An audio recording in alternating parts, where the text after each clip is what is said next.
Next is ARP. What is ARP?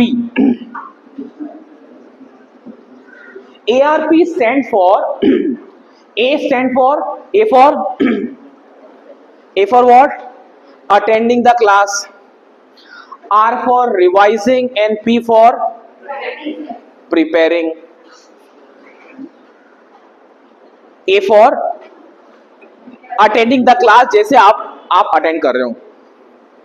But then also very few students are there as compared to the whole strength of the class. So A for you should attend the class regularly, whether आपका friend आ रहा है या नहीं आ रहा है.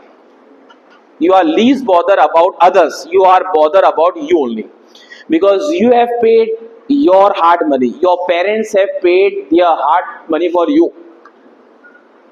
So A for attending the class, R for revising. आज जो भी हुआ उसको रिवाइज कर लो, और कल जो होने वाला है क्लास में उसको एक मतलब देख के आ जाओ. Prepare. P for what?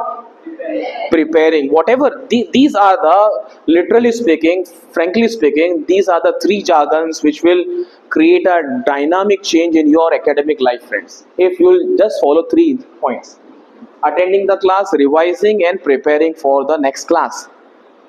I hope you are getting the point. Next is 3 hours formula. This is also very important.